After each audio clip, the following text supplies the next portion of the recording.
Olá, eu sou o pastor Cleonaldo. Estarei nesse momento falando sobre o dom de profecia. Falamos sobre o dom de língua no estudo 1, estudo 2.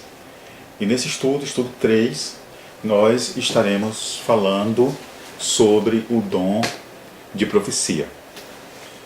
No texto aqui, Paulo ele vai dizer que o que profetiza, capítulo 14, versículo 4, ele vai dizer que o que profetiza edifica a igreja. Primeiro nós precisamos entender o que significa esse profetizar. Porque conforme as religiões de mistérios, e conforme as concepções religiosas, até mesmo da época de Paulo, e conforme toda uma tentativa de combater os movimentos gnósticos, então essa ideia de profetizar, ela precisa estar bem clara e bem definida dentro da concepção da igreja, da igreja primitiva, do primeiro século. Então a igreja do primeiro século, que é a igreja em que os apóstolos estão orientando e estão combatendo também os movimentos gnósticos, já havia na concepção das religiões de mistérios e assim dos movimentos gnósticos, aquela ideia de profecia no sentido de dizer ou relatar a vida de uma pessoa, tentar prever a vida de uma pessoa, do que ia acontecer. Então essa não é o verdadeiro sentido para nós, para a igreja, para a concepção aqui que nós precisamos entender dentro dessa concepção, na visão que Paulo está trazendo para a igreja. Então, que tipo de profecia de fato é o dom e que tipo de profecia que de fato edifica a igreja. Então não seria aquela profecia que a pessoa simplesmente prevê a vida de outra pessoa. Então o que seria?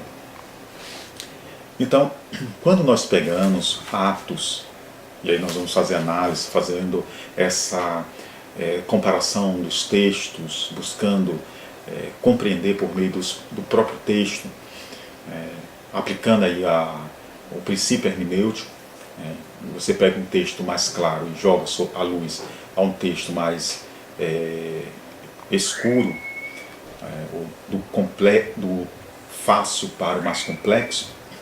Nós vamos ver que em Atos, no capítulo 1 de Atos,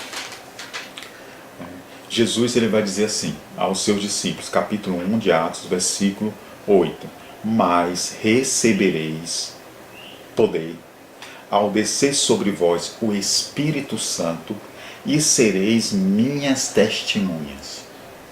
Aqui está uma promessa de Jesus: vocês vão receber poder. É o poder que vai vir sobre vocês. Esse poder é o poder, quer dizer, esse poder vai vir sobre vocês quando o Espírito Santo descer. E esse poder vocês vão receber para serem as minhas testemunhas. Então o poder aqui é para tornar os discípulos testemunhas de Jesus. Isso é uma coisa que está claro. Está claro. Porque Jesus está dizendo isso de forma clara. Vocês vão receber o poder para que vocês sejam as minhas testemunhas.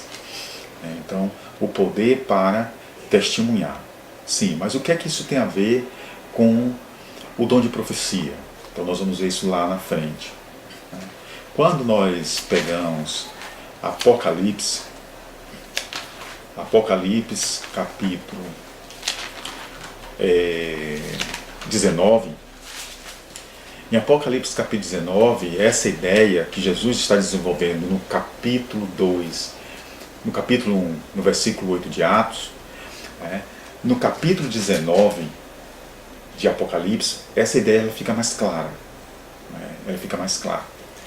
Porque no capítulo 19, no versículo 10, o texto diz o seguinte: prostrei-me ante aos seus pés para adorá-lo. Ele, porém, me disse: vê, não faças isso. Sou conservo teu e dos teus irmãos, que mantém o testemunho de Jesus Cristo. Isso o anjo, né, falando para João, ele vai dizer que ele era conservo de João e também conservo dos irmãos de João, de todos aqueles que creem em Jesus Cristo. Então o anjo ele está dizendo isso, né? E aí ele vai dizer, né, conserva o seu e dos seus irmãos. Quer dizer, quem são esses a quem o anjo se coloca como aquele que serve, né, como conservo? Ele vai dizer, né, daqueles que mantêm o testemunho de Jesus Cristo.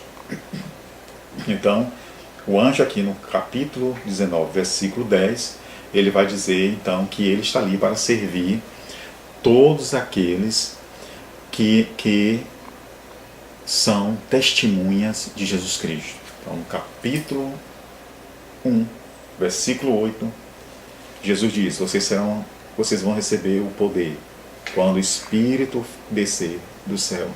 Vocês serão minhas testemunhas, porque vocês vão receber do Espírito Santo capacidade. Vocês vão receber o poder. Vocês terão toda uma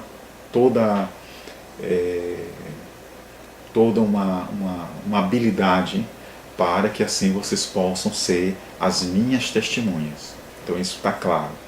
E aqui, e ele vai dizer então aqui, né, que aqueles que mantêm o testemunho de Jesus, então é esse o anjo que desce a João, está dizendo: eu sou servo seu e também desses, todos aqueles que mantêm o testemunho de Jesus. E aí ele vai dizer assim: adore a Deus, pois o testemunho de Jesus é o espírito de profecia. Então aqui ele está afirmando, aqui é uma afirmação, né? Então qual é o espírito de profecia? É aquele espírito que se levanta prevendo a vida de uma pessoa? Não. Esse não é o espírito de profecia que vem do Espírito Santo. Esse espírito de profecia é um espírito de profecia das religiões de mistérios. É um espírito de profecia, né, das religiões que estão fora do contexto e da compreensão ou da doutrina da igreja cristã. O espírito de profecia, conforme capítulo 19, versículo 10, é exatamente aqui, aí ele vai dizer, e aqui está claro, né? Adore a Deus, pois o testemunho de Jesus é o espírito de profecia. Então qual é o espírito de profecia? É testemunhar Jesus. Todas as vezes que eu testemunho de Jesus Cristo, então eu estou debaixo de um espírito de profecia. Esse Espírito Santo, o Espírito Santo de Deus, está nas nossas vidas para nos capacitar a testemunhar Jesus Cristo. Então essa é a proposta do Espírito Santo com o dom de profecia. O dom de profecia, o verdadeiro dom de profecia, é quando eu testemunho Jesus Cristo. Esse é o verdadeiro dom de profecia. Essa é a verdadeira capacidade que o Espírito Santo nos dá. Quando você pega Coríntios, que você entra no texto de Coríntios, o texto de 1 de Coríntios, o capítulo 14, capítulo 12, aquele que nós lemos, porque aí nós estamos falando de dons, e aí a gente precisa trazer essa ideia dentro de um contexto, né, não fora do contexto. Texto fora do contexto vira pretexto, e precisamos trazer os textos bem amarrados, de uma proposta, conforme aquilo que nós estamos trazendo. Exatamente, o versículo 12 vai dizer: a respeito dos dons espirituais, então é exatamente isso que nós estamos falando sobre os dons espirituais. Então, acerca dos dons espirituais, não quero, irmãos, que sejais ignorantes. Sabeis que outrora, quando eram gentios, desejáveis conduzir-vos a ídolos mudos, segundo eres guiados. Por isso vos faço compreender, vos faço compreender que ninguém fala pelo Espírito, que ninguém que fala pelo Espírito de Deus afirma anátema Jesus. Por outro lado, ninguém pode dizer Senhor Jesus senão pelo Espírito Santo. Quer dizer, ele está dizendo, ninguém pode dar testemunho de Jesus se essa pessoa não estiver sobre a ação do Espírito Santo. Claro que nós estamos vendo em um contexto em que as pessoas, muitas morreram pelo fato de darem testemunho de Jesus. E muitas eram levadas a negar Jesus, a dizer que Jesus era anátema, era amaldiçoado. Essa era a condição para que muitas não morressem. E muitas terminaram morrendo, tendo que testemunhar Jesus. Nós temos o caso de Policarpo, que foi ali no primeiro século da era cristã, e aí muitos estudiosos vão afirmar que Policarpo foi pastor da igreja de Esmirna, e Policarpo, ele foi um dos que morreu exatamente testemunhando Jesus, dando testemunho de Jesus. Quer dizer, ele morreu profetizando Jesus, porque essa é a ideia de Paulo. Paulo está deixando claro que quando nós testemunhamos Jesus, quando você testemunha Jesus, você está sob um espírito de profecia. Claro que esse testemunho não está só relacionado à questão do falar, ele está relacionado à questão da experiência que eu tenho com Jesus, com Jesus Cristo.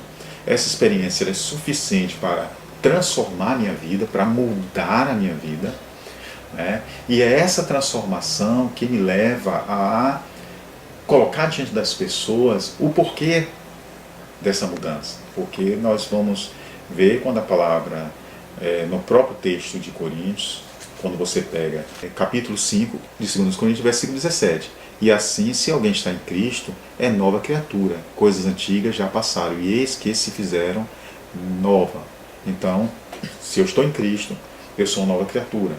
Aí lá em Gálatas, capítulo 2, versículo 20, o apóstolo vai dizer, já estou crucificado com Cristo, vivo não mais eu, mas é Cristo que vive em mim. Então, é essa pessoa que por meio da ação do Espírito Santo, que veio sobre a vida dela, e o Espírito Santo então regenerou a vida dessa pessoa, ela passou pelo processo de regeneração, e essa pessoa passou pela regeneração, na verdade o processo é a santificação.